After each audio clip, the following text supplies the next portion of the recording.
What's up, vinyl community? It's Robert Fithen, and today I just want to give sort of a tutorial on buying classic country records. If you're new to the genre, you want to kind of see what it's all about, or even if you're experienced and just want to hear me talk about it, well, this is the video. So you're thinking about diving into classic country. It's something that's pretty affordable. I mean, you usually find it in like little cheap bins, or you can even buy greatest hits with classic country. No shame in that, as long as you know what you're getting, and well, that's what I'm here for. So where do you start off? Well, I think if you're trying to be authentic and you're trying to go back to the beginning and rural and right to the roots, I think a great place to start is with Hank Williams. Now, of course, you can go back further to people like Jimmy Rogers or the Carter family or something like that, but I think something like this is probably going a little too far back for some people right away. A good starting place, I think, is Hank Williams Sr., the Drifting Cowboy. And when you're purchasing his records and looking through used vinyl, beware. There are some things put out, especially by Metro and MGM, like this one, just called Hank Williams. This was his first album. It doesn't have a lot of hits on it. It doesn't have a lot of things that he's known for on here.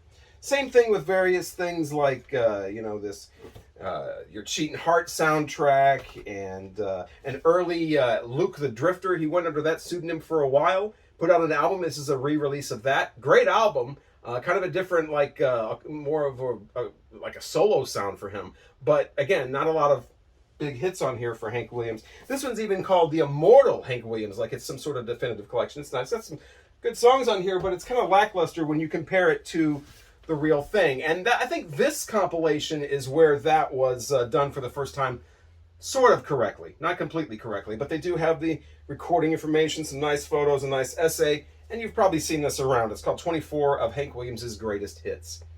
You do have to be careful, though, because just like Elvis Presley and the Beatles, you have to watch out for simulated stereo, that echoey stereo effect that they put on mono records. Not only do they do that with him, but they also add instruments in, pump up the bass a little bit, make it sound a little more modern. You want to look for the version that does not have that across the top if you want to get the original mono versions. And those are, of course, later pressings of this. So this is an instance where if you want more authentic sound, you actually want a later pressing. Hank Williams had so many great songs. One album, a double album, wasn't going to cut it. It came out with this one. This is actually the one I'm more familiar with because my father used to listen to this over and over again. And he was he was born in Kentucky in 1929. I had older parents, that's for sure. And we used to listen to this in the truck when he'd go visit his family in Kentucky. He was the real deal. And Hank Williams, he's one of those guys that have so many songs. If you're not familiar with him, you'll hear a hits album like this, and you'll go, "There's that George Thorogood song. Oh, there's that whatever song. There's that And so many people have redone his songs both in country and rock, other genres. That's why he's a legend. That's why he's a great place to start if you're going for classic country and you want more of an old sound from the hills and cutting right through. And, of course, the tragedy of his life, that usually goes along with country music as well nicely. And so Hank Williams, great place to start. And these two albums, as long as you make sure that you get the one that's not done with the stereo effects and the new instruments on there. Of course, you can also get this on vinyl as well. 40 Greatest Hits. Now, this one usually does just have the mono versions, but grooves are so tight on this, on the vinyl version, that it doesn't have the sound quality. So either way. Now, if you want to buy new vinyl from Hank Williams, the Doxy label is doing an excellent job with things that were previously unreleased and whatever. I've heard a couple of those. Those are excellent. I'm assuming they do just as good of a job with the original hit recordings as well. So that's the Doxy label. But that's if you're going for brand new vinyl. This video is more about finding those classic country albums in the bargain bin, in the antique shop, or the record store or whatever.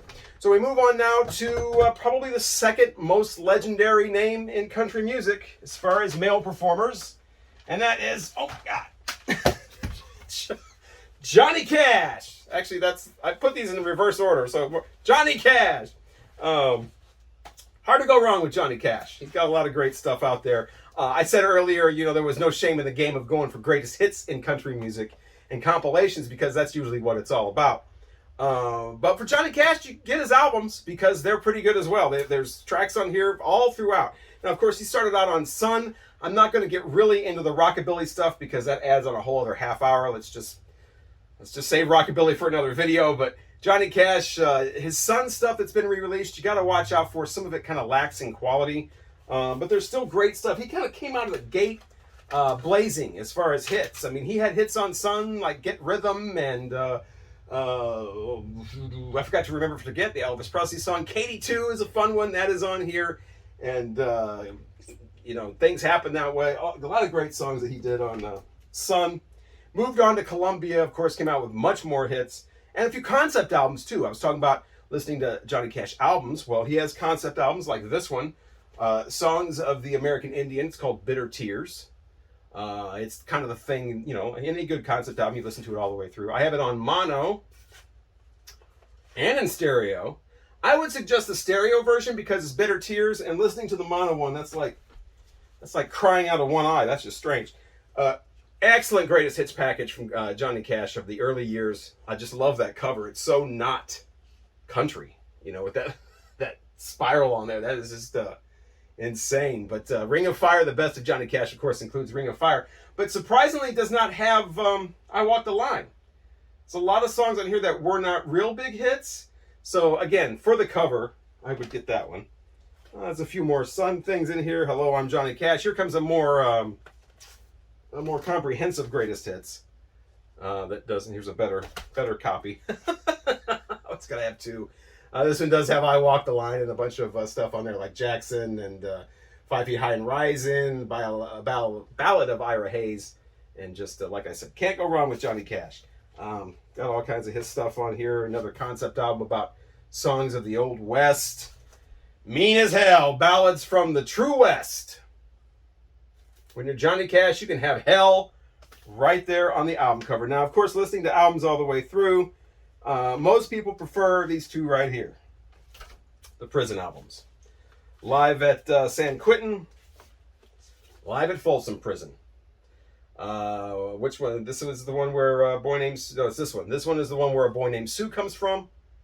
You might want to try to get the newer pressing or the CD so you can hear Son of a Bitch. And not the beep. But yeah, great all the way through. A boy named Sue's on this one, actually. Yeah, this is the one with the long black play. Cocaine Blues is the one everybody played off this and flushed down the toilet. Yeah, it's got the comedy section. So either way, you can't go wrong. And there's actually an old vinyl version that has these two in a two-album set as well. But yeah, Johnny Cash performing in prison right up there with B.B. King live at Cook County Jail. So Johnny Cash, like I said, hard to go wrong. Hard to go wrong with Johnny Cash. You can pick up just about any Johnny Cash. Like I said, watch out for a few early Sun sketchy kind of comps. But other than that, you're not going to go wrong with Johnny Cash. Patsy Cline, legendary artist, was only around for a little while, like Hank Williams, unfortunately, met with tragedy. She's another one where you've got to kind of watch out like Hank Williams. I mean, obviously, she's got the voice, she's got the talent, she's going to sound good on a lot of things, but there are things like this that get released that look like legitimate releases, but they're kind of not. They're kind of just like a lot of early stuff thrown on before she became popular and whatever, but you know, great cover, and it is Patsy Cline. But if you're looking for definitive Patsy Cline, you want to look for something on the MCA label usually, and or Decca, you know, as it was known then. Showcase is great. They changed the cover later on, so it looked like this. But a lot of great songs on there, and that's more of a definitive Patsy Cline album. She has a couple more. Sincerely Yours is another one. Sentimentally Yours is another one. This is the one that most people have, though. Greatest Hits, the green one. It's got all the hits. If you're looking for 12 Patsy Cline hits in a row and you don't want any filler, it's a good way to go. And like I said, everybody had this. So there's no shame in the greatest hits game in country. There's none of that integrity stuff like there is in rock. You want a little more Patsy Cline hits? Patsy Cline's Story is basically the greatest hits one I just showed you, but doubled, expanded, so it's got more songs on there. I really like the way this collection is put together. The Patsy Cline Story. Don't have this on vinyl, unfortunately. I had it and got rid of it. I don't know why. But yeah, so Patsy Cline, Johnny Cash, Hank Williams, great place to start off. 50s, early 60s. We kind of move on to the mid-60s now with Merle Haggard. That dude is no nonsense. Look at that. That is no nonsense. I love the early Merle Haggard albums like this because of their earnest sound. He sounds like he is just speaking right to you. There's no pretense whatsoever. There's very little stylizing in his vocals. he comes across as just so pure. And of course, he has that country integrity because, well, he's done time. So puts that mystique on there, puts that authenticity. He's been out there, he's done the thing, he's lived in the real world, and he's here to sing about it. And every single album, just about, sounds as good. Now, he's got a couple of tribute albums, like a Train tribute album, got a Jimmy Rogers album. So he's got a few of those kind of concept things too, like Johnny Cash. But he's mostly known just for great albums like this. They'll have a couple of hit singles, and the rest of the songs will be just as good. 70s Merle Haggard, most people don't really get into too much, but I love the 70s stuff. It's all in the movies, and things aren't funny anymore.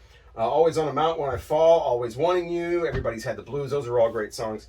You usually find those on compilations like this one, 11 Winners. He's got all kinds of great comps. He's got so many albums, though, that, if you try to delve into him, it's quite an ocean. And then, of course, it gets into the 80s stuff that was on the radio when I was growing up, like Big City and Chase Each Other Around the Room and Favorite Memory and all those songs that when he switched over to Epic. So any of those eras, really, he never really had a down part. The only thing I don't care for with Merle Haggard is Okie from Muskogee. Other than that, it's all good.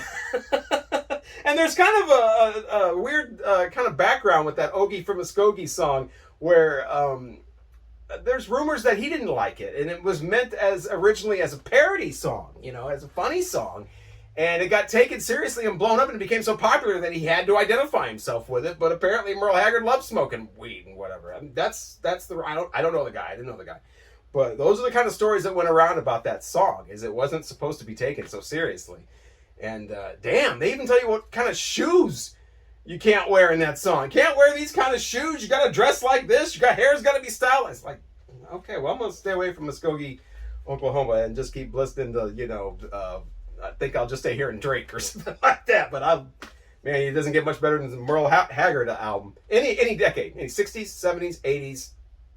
80s is kind of, he's a little older, but don't ignore the 70s stuff is basically what I'm saying with that. Let's go ahead and skip to the 70s now for Emmy Lou Harris, one of my favorite singers from the 70s. Easy From Now On is easily my favorite song from her. It's not on this album, but I've got several of hers, but I wanted to bring her up because she was pretty popular in the late 70s and the 80s all over the radio. But she is one of those people that, how when we vinyl community people make our country video, like this one for me, we make the one video that's all about country.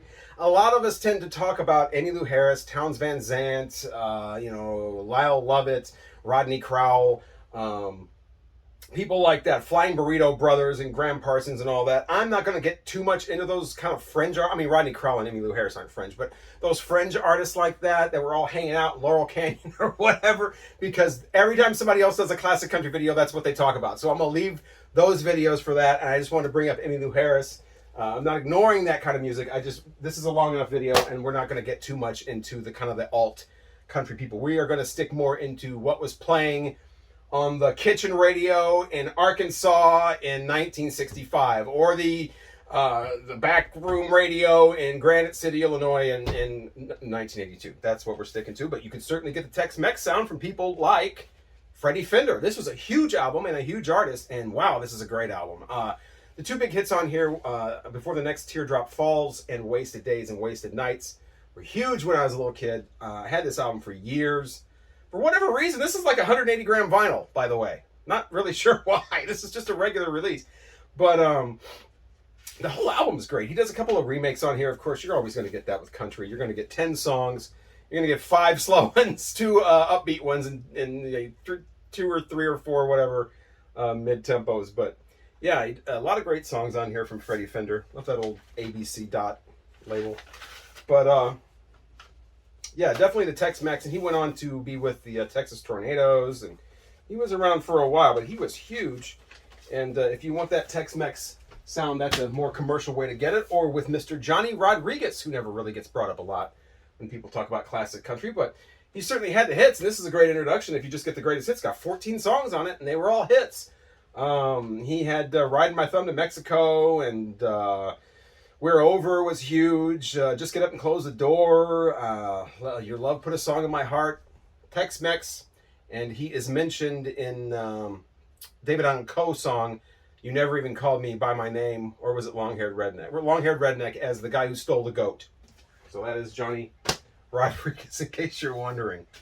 Marty Robbins had kind of a Tex-Mex thing going on for a little while. He had some early hits that were kind of more in a rockabilly or regular kind of Nashville sound, and then he decided he was, even though he was from like the Northeast, I think, or Ohio, wasn't he from New Jersey?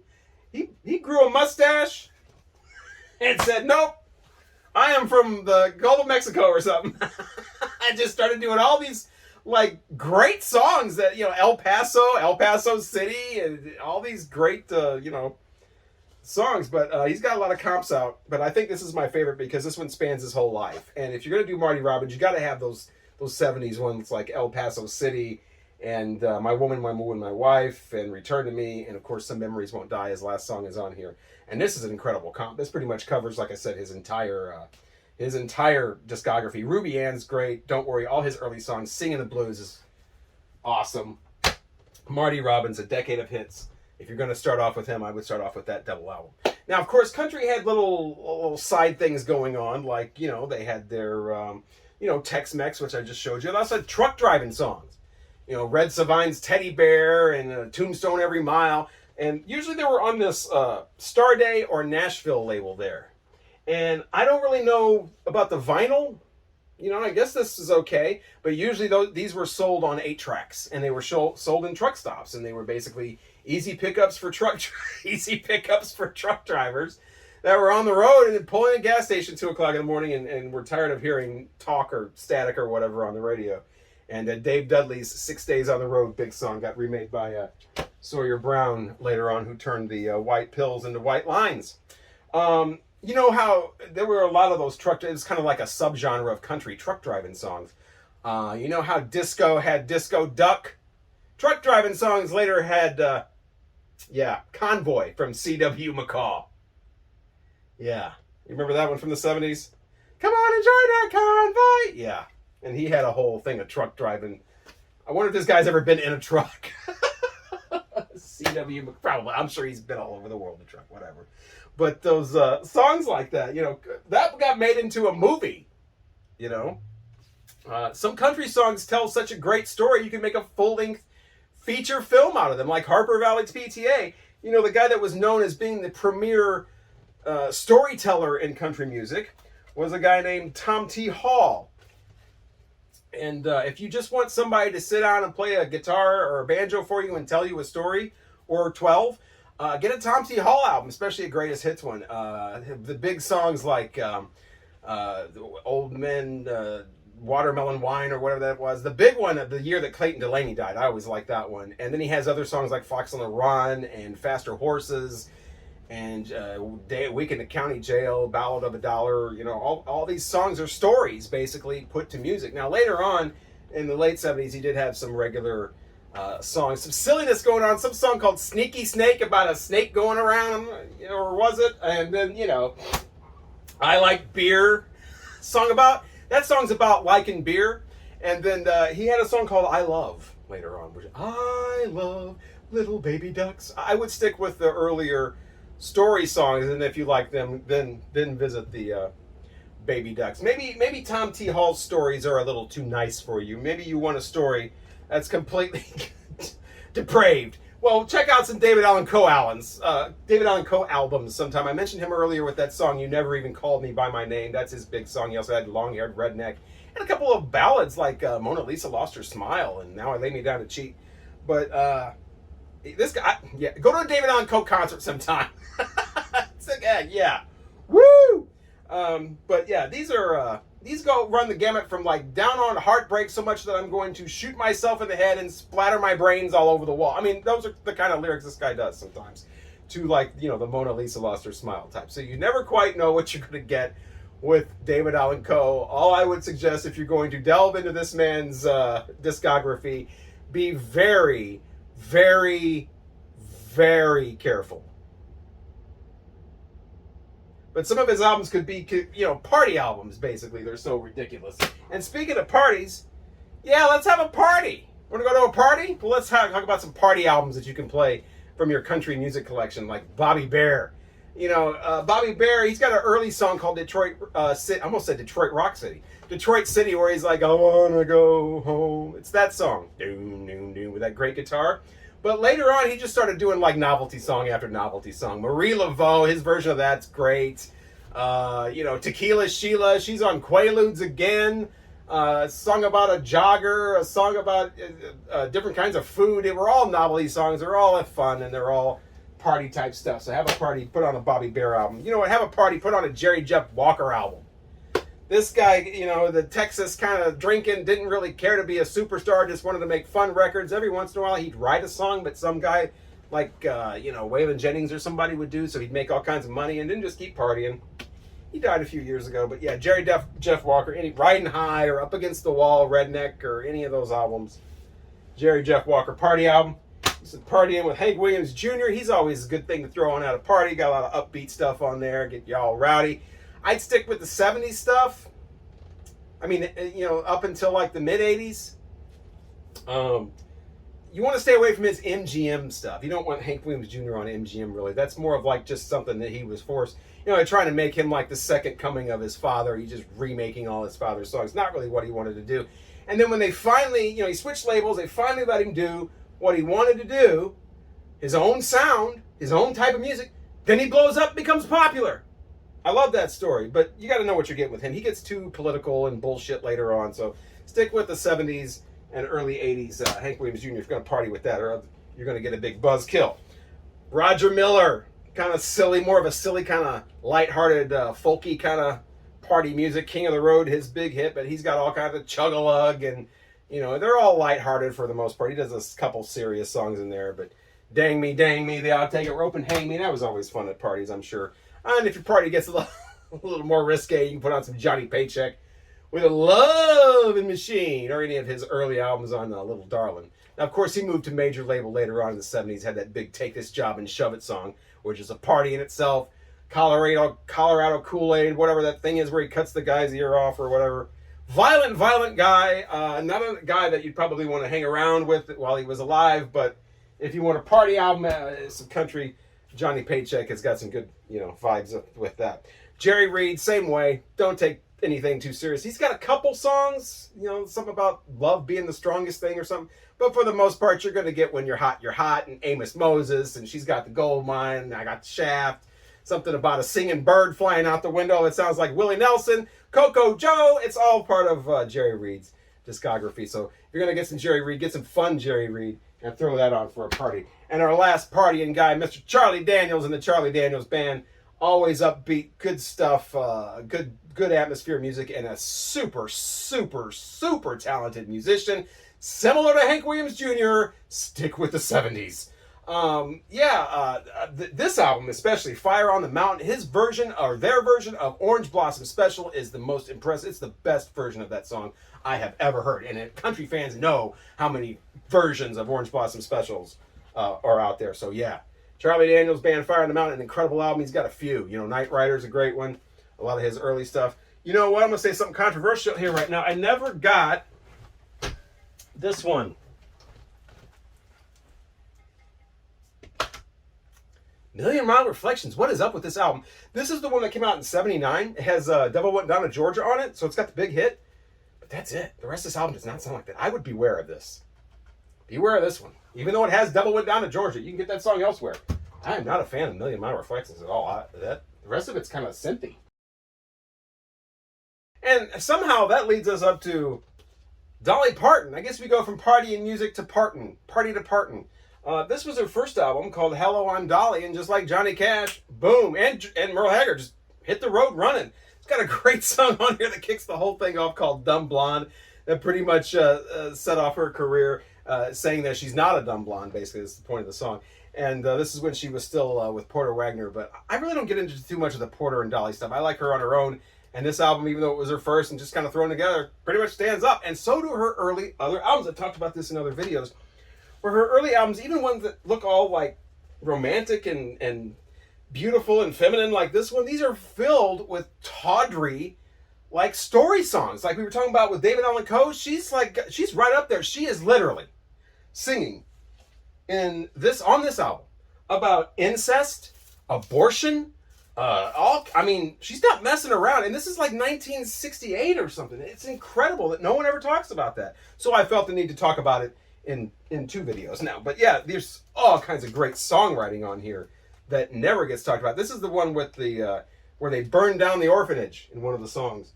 But in addition to the tawdry songs, there's other obvious songs in here that's just full of great songwriting on here from Dolly Parton, and great songs as well. Now, obviously, she starts getting more and more commercial here. She starts going a little more away from her whole shack and her old tawdry orphanage song and her incest song, and starts getting a little more mainstream. And it's all she can do to start singing some, I can feel the light of a clear blue morning, and things like that. And she starts having those big hits like the Here You Come Again and all those crossovers, and becomes a big star that's in all kinds of movies and things. Even has a 12-inch single. Your country when you got a 12-inch dance single of a song called Potential New Boyfriend. But yeah, Dolly Parton with her tawdry early songs. You got to check those out sometimes.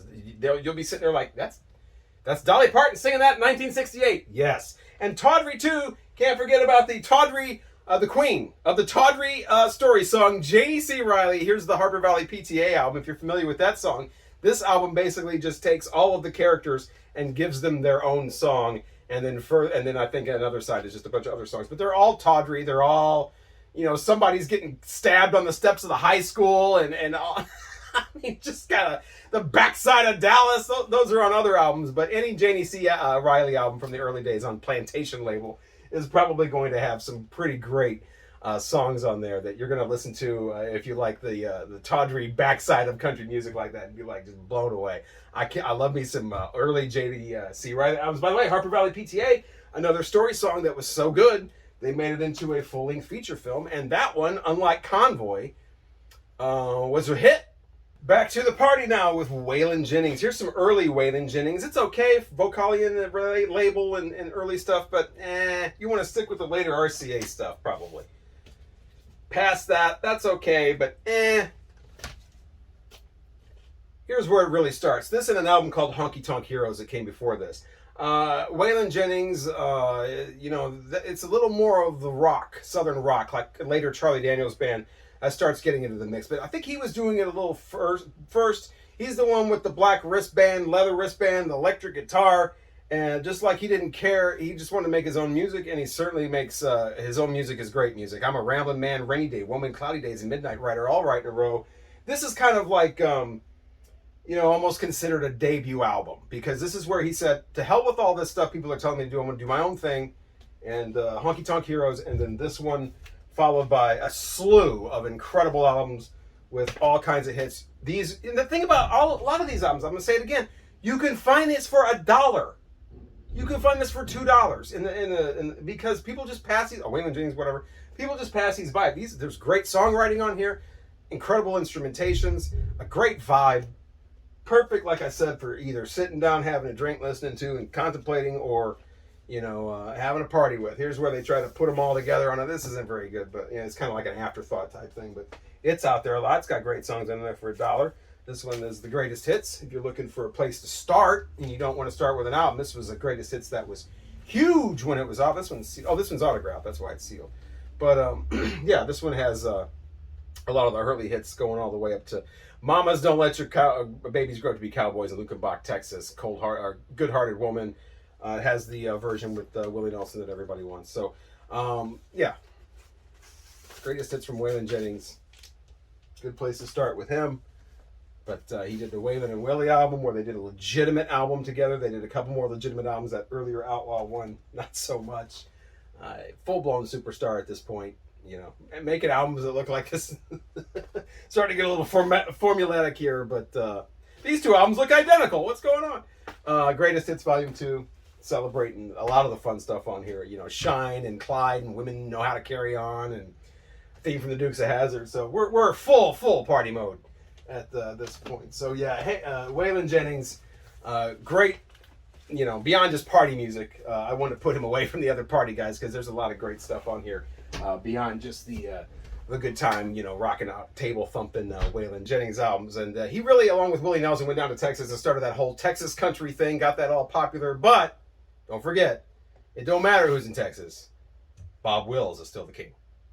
And if you want to collect Bob Wills, unfortunately, and, you know, like Flat and Scruggs or something, you probably would have to do it if you're looking for original vinyl. It's better to do that on CD. A lot of those original vinyl on like Harmony label and stuff like that is like lackluster kind of sub-master quality. So yeah, unfortunately, a lot of that early bluegrass like that, actually at this point, if you're looking for originals, it's probably better on CD or something like that. They really didn't treat that music with a lot of respect when they were releasing it.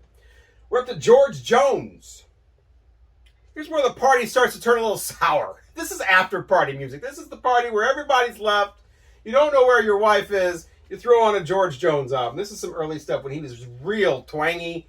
High twangy sound. You know, the songs like White Lightning and that kind of thing. And The Race Is On. Early George Jones. But what I grew up with and remember him most for is the He Stopped Loving Her Today. And I'm Still the Same Old Me. Still Doing Time. And Corvette Song and all those. So he, of course, married to Tammy Wynette for a while, and they had that whole thing going on, and she's got her own thing going on. But yeah, when she came out, she's got kind of, not so much tawdry, more just kind of sad, and what was referred to cynically as housewife country.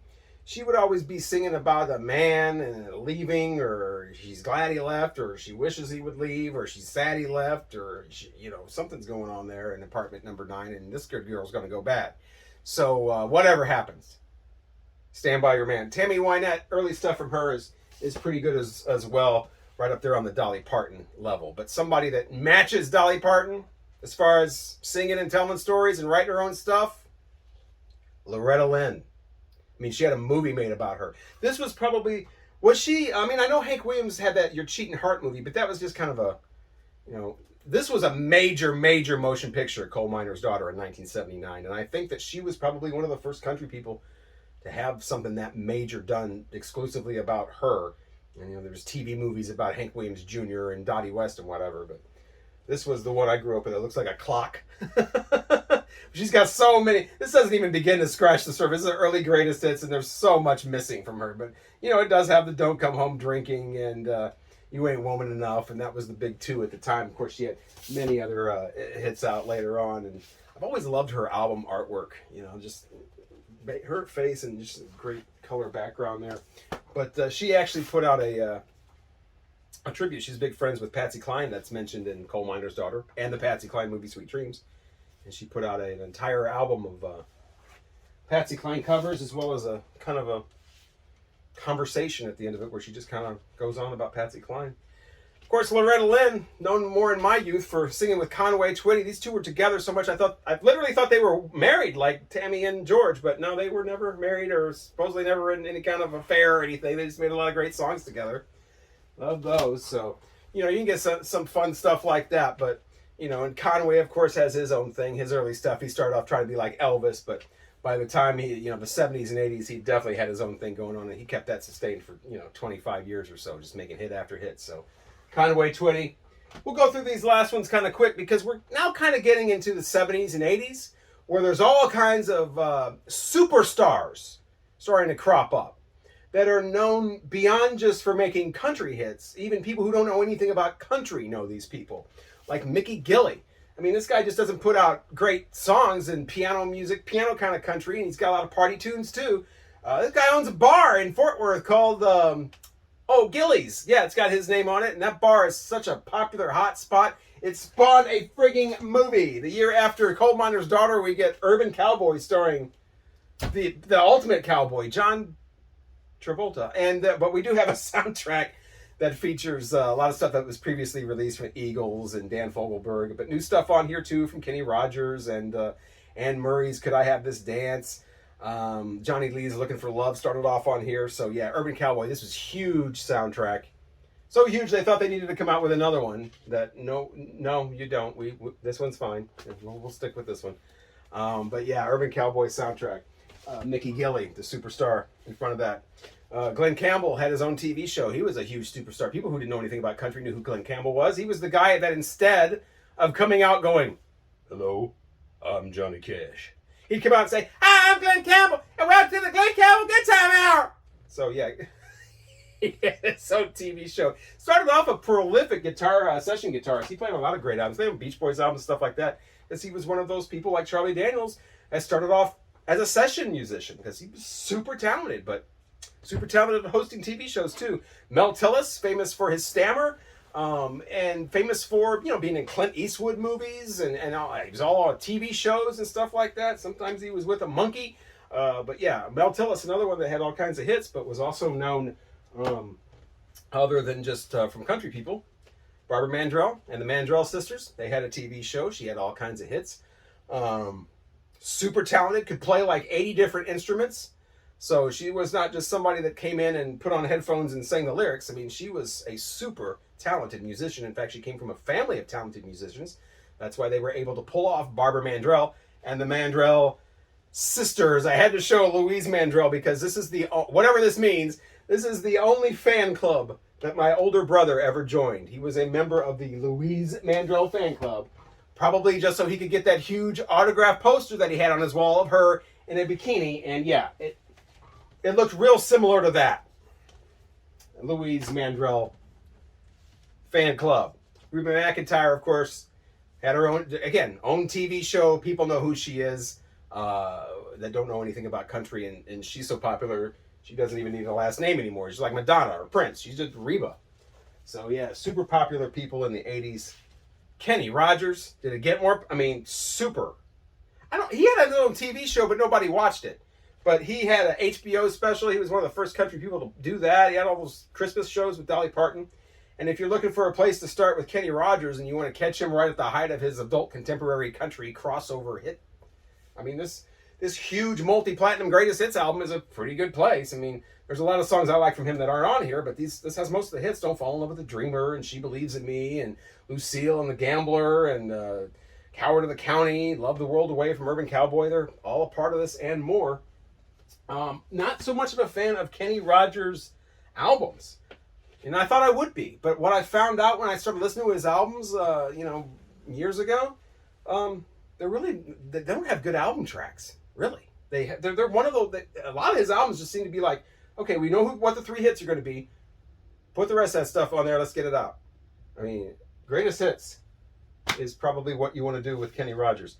Statler Brothers used to have fun little TV specials, and I think they had a TV show for a while. Again, known for their but also being a comedy team. These guys had a comedy rapport going on that would rival a lot of comics. Plus, oh yeah, they were the Statler Brothers, so they had a music career. But yeah, these guys were hilarious sometimes on their TV shows, and a lot of times they were super corny. I think they were definitely family entertainment, but a lot of hits from these guys, and very, very entertaining. And of course, if you want your Statler Brothers a little slicker, the Oak Ridge Boys is who you want. This is the big album that had Elvira on it. Is that Elvira? But yeah, they've got all kinds of great songs. I love a lot of their 70s stuff. These guys kind of have two careers as well. The Oak Ridge Boys was a gospel band starting off, so they do have a few albums that don't sound anything like you probably want them to, so you probably don't want to do those. But their later ones, commercial ones, again, what do you need from the Oak Ridge Boys? You need greatest hits albums, really. I mean, the album tracks really aren't going to do much for you. Oh yeah, there was this. This should have come earlier, but this is from the 70s. This is like country's answer to Tony Orlando and Dawn. You had Dave and Sugar. They had a few hits in the 70s, but I always thought it was funny because Dave was Dave, and this was just Sugar. And these girls could be interchanged or replaced, whatever. They were just Sugar. You don't even know who they are. There would never be a 3-person group named Dave and Sugar now. What the hell was that? Charlie Rich. Huge guy or not huge guy, but again, started off on the Sun label, like Elvis and Johnny Cash and all that. He was Mr. Integrity for country, and I didn't get that. He was on the Country Awards or the Grammys or something, and the Country Award of the Year went to John Denver, and it was the one that announced it. So he burnt John Denver's name on the TV show, on the special, right there in front of everybody. And it was supposed to be for country, because John Denver wasn't real country. Dude, you're like a jazz pianist country guy that started off in rockabilly. Let it go, Charlie. Oh, you like Janis Joplin or like any of those spunky you know, whiskey drinking, you know, women, harsher, somewhere between Sheryl Crow and Janis Joplin, you will find Lacey J. Dalton. I highly recommend Lacey J. Dalton albums. Again, start with greatest hits and then move on from there. But Lacey J. Dalton, if you like whiskey drinking, hard Bonnie Raitt, you know, type, try some Lacey J. Dalton. I don't think you will be disappointed. Did Tom Jones ever have a country album? Yeah, he had two, as a matter of fact. Tom Jones. Got silly for a while. Alabama was absolutely huge in the 80s. They pretty much overtook the radio for their couple of years, had number ones in a string that I don't think anybody else accomplished. But yeah, their early albums especially, they kind of had that southern rock leaning trend, and they sound great all the way through. They're definitely more than just a singles band when they came up. But you got to watch, because later on they start getting a little more family friendly and kind of hokey in some places. But those early 80s Alabama albums, cannot go wrong with them. Charlie Pride is somebody you gotta I don't know why, but like I said, I grew up with the 70s and 80s, late 70s and 80s, and for whatever reason, when they make Charlie Pride compilations, they always seem to concentrate on the early 70s stuff. Now, a lot of people remember Kiss an Angel, Good Morning, and you know, is anybody going to San Antonio? But his other early stuff seems to have kind of passed and been forgotten. But that's what they always want to put on the comp discs. And so that's why I like this one, because this has the songs that I remember from him, like Burgers and Fries, and I Don't Think She's in Love Anymore, and Where Do I Put Her Memory? Roll On Mississippi, that's great. You're My Jamaica, Never Been So Loved Before. Those are the great Charlie Pride songs that I remember, and they're kind of hard to find. So if your Charlie Pride thing doesn't have Burgers and Fries on it, you know, send it back. Roseanne Cash, Johnny Cash's daughter, another example of a country artist that instead, like Hank Williams Jr., instead of trying to be their father, had their own thing going on, her total own thing going on. And she was really huge in the 80s. We're going to just talk really quickly and go through these really quickly, these artists that were just kind of big in the 80s and 70s. I know I'm leaving a lot out. This is the country thing, and there's this ransacked, but there's still a lot of stuff back there. I mean, I know I'm leaving out probably a lot of your favorites, but I'm just trying to make this, just kind of skimming and just trying to make it go. So yeah, skipping over all kinds of people like Earl Thomas Conley and you know, Sylvia and Charlie McLean and whatever. Sorry, it can't be a 6-hour video. John Conley, though, got to mention him because he was the radio programmer DJ that became a country star. So can't forget about John Conley. Get a greatest hits. Larry Gatlin, Gatlin Brothers. These guys were popular on TV for a little while. I had a little bit of cocaine, but put out some great music. And yeah, Larry Gatlin, the Gatlin Brothers. Anything but that god-awful All the Golden California song. God, I hate that song. They've got better. They've got much better than that. Crystal Gayle, another example. A lot of people don't even realize this is Loretta Lynn's sister. But you wouldn't know it because she's totally, again, got her own thing going on with her albums. And very long hair, which I saw her in concert about 4 years ago, and she's still got that incredibly long hair. But Crystal Gayle, a lot of hits from her.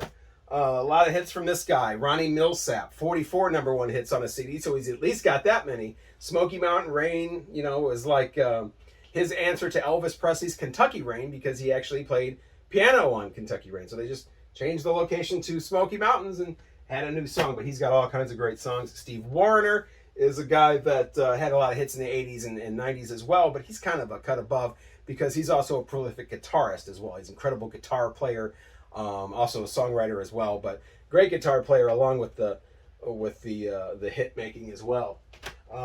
Eddie Rabbitt, very popular. You know, again, just a lot of hits all over the radio, all over TV, all over Pop Goes the Country and Hee Haw.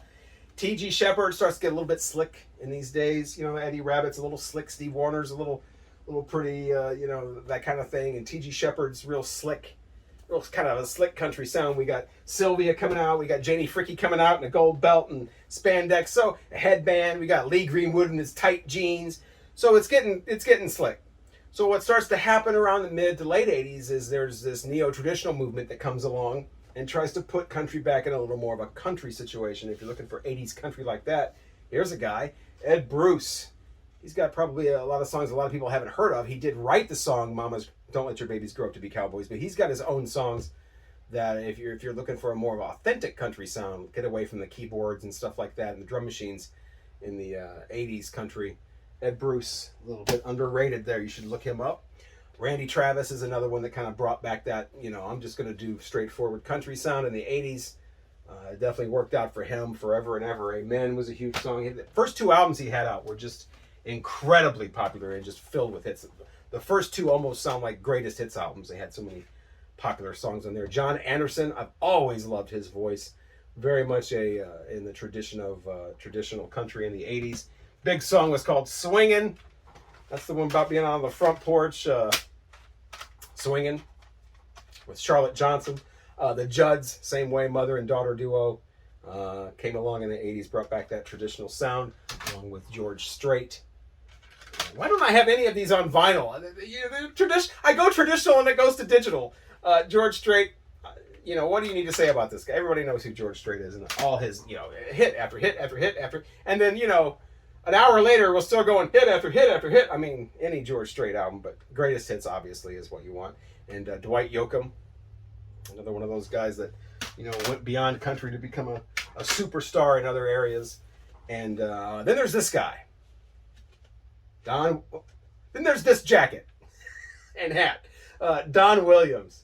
Again, his album tracks are okay, but his greatest hits, man, when he came on the radio, it sounded so different and so refreshing and so real. Similar to Merle Haggard, but a much more kind of gentle, kind of friendly presentation. And he's got some of the best country music out there. I would put him in my top 5. Don Williams. Check out the later stuff too from Volume 3. A lot of people have this, but this is the one, man. This is the one with If Hollywood Don't Need You and Lord, I Hope This Day Is Good and I Believe in You. Good Old Boys Like Me. Love Me Over Again. Listen to the Radio. It Must Be Love. You could go on and on. Say it again. Don Williams. If you're wanting something that sounds acoustic, real, heartfelt, and just excellent, but you don't want bad, you want 80s because you want the audio quality, then Don Williams. We're up to a point where you're probably going, you know what? You haven't said anything about St. Louis. Isn't there some sort of St. Louis country act that made a big dent in classic country? Why, yes, I'm glad you asked. Because there was this. The Kindles. This is a father-daughter duo. And their biggest hits, not on this album, was called Heaven's Just a Sin Away. Now, if you look up the Kindles, again, this is a father-daughter duo that always sang about cheating on each other and sinning and whatever. If you look up Heaven's Just a Sin Away on the internet, a lot of people are humorously under the impression, somehow, that it's a contemporary Christian song. It is not. Basis of the song Heaven's Just a Sin Away is these two shouldn't be together. I don't know if they're married to different people or they're cheating or what's going on, but for whatever reason, they shouldn't be together hooking up. They are. And they realize that if they commit this sin, which is having sex, then they're going to feel like they're in heaven. So heaven is just one sin away. If we do this sin, it's going to be heaven. That's what this father and daughter are singing about in their most popular song from 1977. Look up what people are saying about how it's a contemporary Christian song, and then look up the lyrics. So there's your St. Louis contribution to classic country. That and Barbara Fairchild. And she has a great song called the Teddy Bear Song, but it's really sad. I don't even talk about it. Tear up. That leaves us with the man, Willie Nelson. Here's a really early one. Early Willie Nelson is all over the place because you never know if he's singing for himself or he's singing for the label or he's trying to sell a song or what. So if you're going to do Willie Nelson and you don't have a lot, you're starting out, I wouldn't necessarily do the RCA or the weird like one-offs like this from different labels. I really would kind of even maybe stay away from the Atlantics. He's got 2 on there called Shotgun Willie and Phases and Stages. These are 2 incredible albums. Maybe you do want to start here. But I would stay away from the RCAs until you have a few Willies in you, and then you can go to RCA to check out his early stuff. But these 2 are kind of where people think he really took off when he went to Atlantic for a couple of albums. But what you're going to hear on here is the original slow studio version of Whiskey River. So if you see Whiskey River on here and you're thinking, Whiskey River, take my mind, that's not the way Whiskey River sounds on this album. This original studio version is very slow. Now, some people think that's where Willie Nelson started. Some people think this is where Willie Nelson started when he moved to Columbia and he put out this groundbreaking album called Red-Headed Stranger. Look at the artwork on the back of that. It's all nice and drawn out for you. And lyrically, I mean, this is like opening an old Western book or comic or something, and you get that with it. You get the lyrics handwritten inside, and this is an incredible album. This does not sound like some, like I was saying, what was that, 6 hours ago I said that? About how a lot of the country albums had 10 songs, 4 were slow, 3 were mid-tempo, 2 were whatever. This sounds like a journey. This sounds like a storytelling journey that has 10-second song, well, not 10 seconds, but minute-long songs, 5-minute-long songs. Here will come a 3-minute instrumental out of nowhere, and it all works. It's all seamless. This, if you don't have any Willie Nelson, check this out. It's Red-Headed Stranger. I mean, there's a reason why people consider that, boom, like the bomb that went off that started him. He followed it up with more of a conventional album called The Sound of Your Mind, which, has a lot of great songs on it. Love that album. Religious album followed that. And a Lefty Frizzell tribute album followed that. These are all great. You got the money, I got the times on that one. A lot of people love this one. Stardust, that's where he did a tribute back to his influences of the Tin Pan Alley type songs. Stardust, obviously one of those. Blue Skies. All of Me is on here. So a lot of those kind of old-timey songs. And then this live double album. I mean, everything he did was so different. I mean, look what I just went through there. The acoustic demo almost sounding Red-Headed Stranger, followed by just your basic country album, followed by a religious album, followed by a Leffy Frizzell tribute, followed by a Tin Pan Alley tribute, followed by a double live album. I mean, people talk about Willie Nelson putting out too many damn albums, but they're all different. This is the one, by the way, where the hit version of Whiskey River comes in. If you want the actual one that you always hear, the fast version. There's also a version of it on here, but it's just the chorus over and over again. The lyrics are gone, so you probably don't want the Whiskey River on here, but this is the soundtrack to the 1980 movie Honeysuckle Rose. It's an okay listen, but it's kind of live and then kind of not, and it's got some good songs on here that are from here, but I think the better experience is the Willie and Family Live album. We'll probably stay away. That's a RCA cash grab. RCA cash grab, but Sweet Memories is good on here. I do love that song. But other than that, cash grab from RCA. The second pairing of Waylon and Willie. I have the first one with Waylon, so I have the second one with the Willie records, just to be fair. Is this the one with Just to Satisfy You on it? I think it is. And, yeah. So this is a great album. I like the first one better, but this one's pretty good too. And then we start getting into a collaboration with Merle Haggard, with Pancho and Leffy. This is the original with the misspelling of Pancho. It's only on the first copies of this. But yeah, this is different than a Waylon and Willie album because these two guys aren't together a lot on here. Just on maybe 4 songs. But yeah, it's basically a half Willie and half Merle, and they're together on a few songs. I do like the way Reasons to Quit goes into No Reason to Quit. Huge album from the 80s featuring a huge song. Always on my mind that was an Elvis song that he did and became a breakthrough hit. That's the way all Willie Nelson labels look, by the way, on Columbia. Yeah, a lot of people had that one. Getting into the 80s now. This one didn't do quite so well as that one, but it had Mona Lisa on it. It's like him doing kind of a lot of children's song on here, like Somewhere Over the Rainbow and Twinkle Twinkle Little Star, and so that one wasn't as good. Here he's back with Waylon again for like their least popular collaboration. And this is Take It to the Limit, and this has Old Friends on it, and We Had It All, and their version of the Eagles' Take It to the Limit. Again, probably the least popular of their pairings on an album. Tougher Than Lover, very underrated, kind of a follow-up to Red-Headed Stranger. I love the song Old Fashioned Karma coming down on here. Check that one out. Again, find a lot of these in Dollar Bin probably, and this incredible City of New Orleans remake. I love that better than the Arlo Guthrie version. I said it. I said it right here on this video. But yeah, you can't go wrong with Willie Nelson. That's why I have all these. Which leads me to a question. Leave it in the comments. This video's already gone on so long, but would you want me to do a deeper dive video into my big 4 artists that I have the most albums from, which would be Willie Nelson, Dolly Parton, Waylon Jennings, and Johnny Cash? Would that be a video you'd want to see? Okay, so I've spent the whole video kind of telling you what to buy. A few things to stay away from. Watch out for the reprocessed stereo and the early Hank Williams stuff, and watch out for weird compilations from Patsy Cline and people like that. But there's also other stuff you don't need. Here's some stuff you don't need it. You see something like Tex Ritter. It's John Ritter's father from Three's Company. He has a song called High Noon that was the theme of the movie, but other than that, yeah, you don't need any Tex Ritter. Hell with that. Jimmy Dean, yeah, Big Bad John, but this is the censored version anyway, and he really doesn't have any other songs, and I don't know, I'd rather have his sausage. Yeah, you don't need Jimmy Dean. Jim Reeves. Eddie Arnold, yeah, they were huge, but they're mostly known as being country crooners. They're kind of the Nashville sound. They're more of an adult contemporary. This guy had endless hits, especially.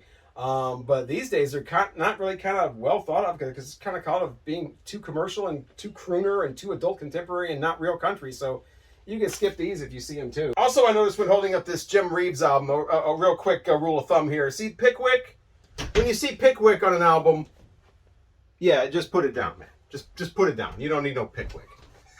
You don't need those kind of problems in your life. And this guy, Sonny James, he had just as many hits as Eddie Arnold. He was huge in the early 70s especially. But look at his discography. All of his singles are remakes. It's like listening to karaoke night. I mean, this guy just does literally nothing but remakes. Nothing but remakes. And had a hit on every damn one of them. How did Sonny James have so many hits?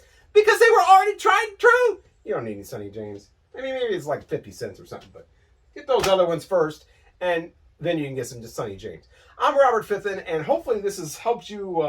I know there's all kinds of country people I've skipped, and it's not out of disrespect. It's just because I think I've filled enough time with this video without going into, David Houston or something. But yeah, so that's what to buy, what to stay away for, how to kind of start. Where you kind of want to start with some artists, what you want to kind of wait for later. And I hope this video has been helpful. And if you're a classic country fan that's already knew all this stuff, well, I hope this video has at least been somewhat entertaining. Once again, I'm Robert Fithen. Please like the video if you liked it. Leave a comment if you have one. And please subscribe if you haven't done that already. That way you'll catch all the videos that I'm out there. And of course, Vinyl Community, please keep those videos coming. Thanks again for watching.